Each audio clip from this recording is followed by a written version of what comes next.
Is the vision for the new medical school at Brigham Young University adequate to catalyze or catapult us into a new era of health and medicine?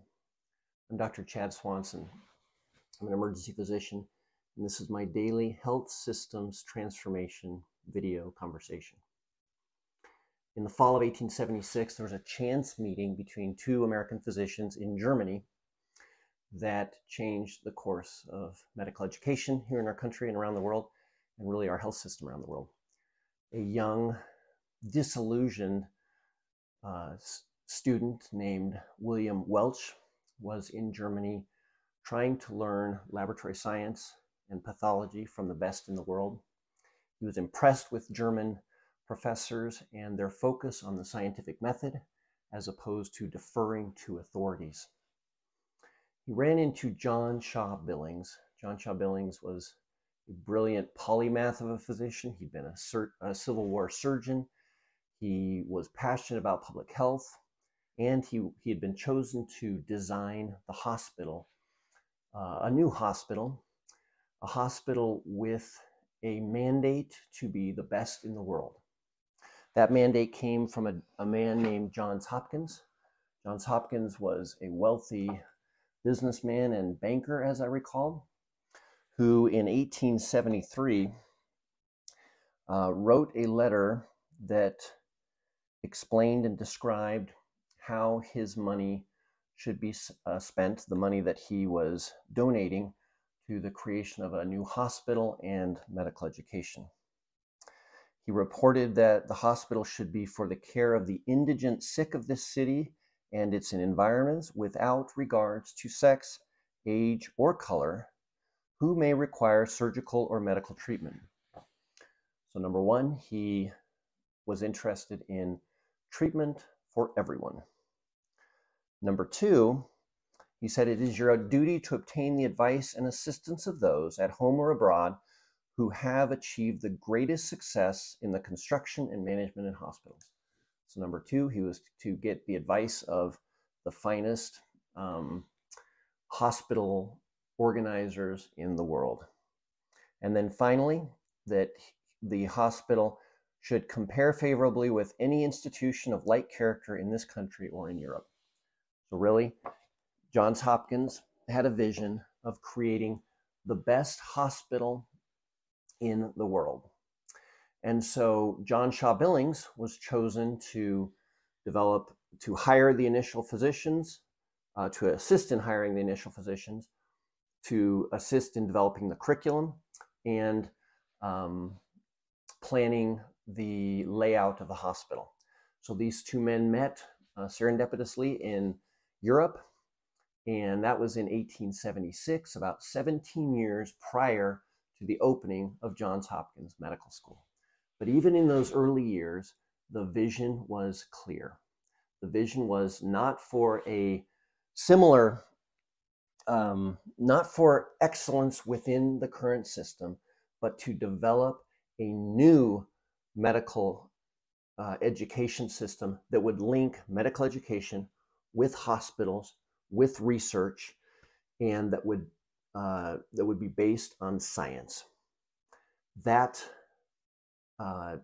approach, that method, over the decades that followed, would spread throughout the country and throughout the world, and really revolutionize medical education.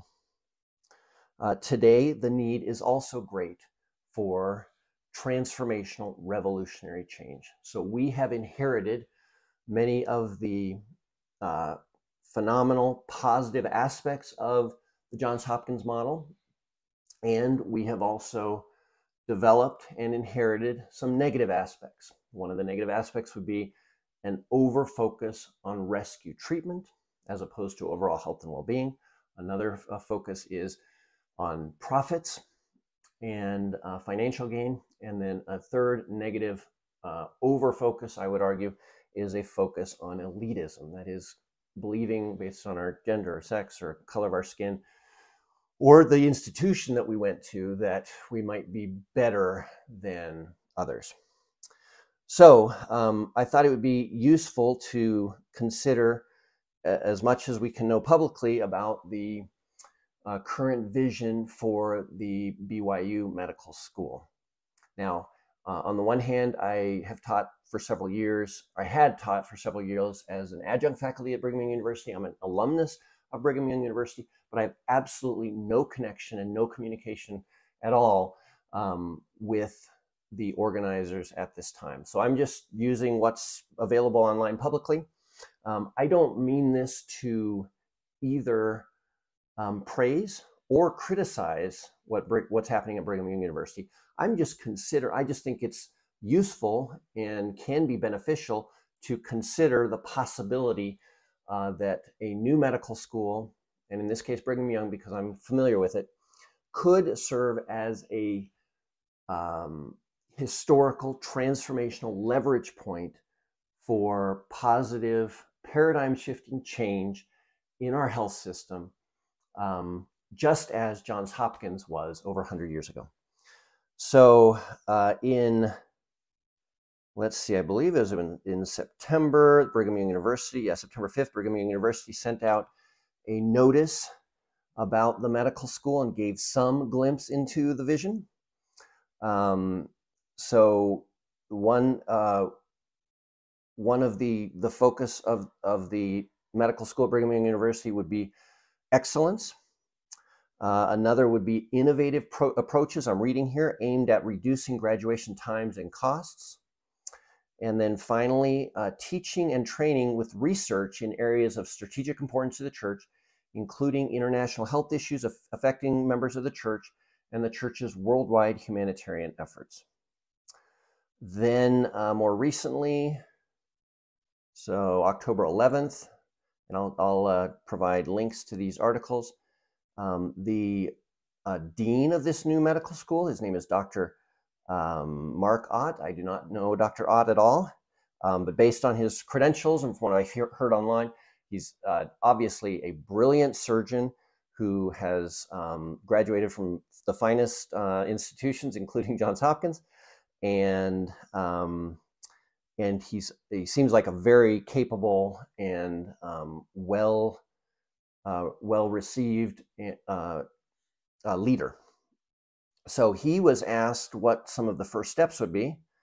And he said, number one, we have to get accredited by what's known as the Liaison Committee on Medical Education, and that's a lengthy process. Number two, we have to come up with faculty over time. Number three, we have to have hospitals and clinics and all those kind of places where we can teach the medical students to deliver clinical care. And number four, there will be the building of the actual physical structure that will be the medical school. There's no doubt in my mind, based on what I know about Intermountain Healthcare and Brigham Young University, that those four major jobs will be done and will be done well.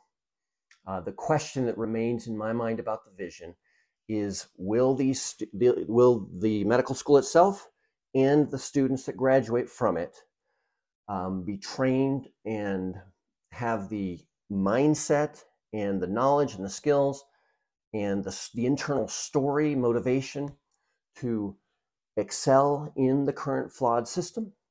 Or will they, like those new graduates from Johns Hopkins University over 100 years ago and the school itself, will they be catalysts and leaders to transform the existing system? So I'll be anxious to continue to share my thoughts. A few caveats. One is that I'm not a historian, and I'm just learning as much as I can about this time period. The second caveat is that I view these videos as an informal conversation, so I welcome feedback, criticism, and appreciate any feedback that you can give me. Thank you.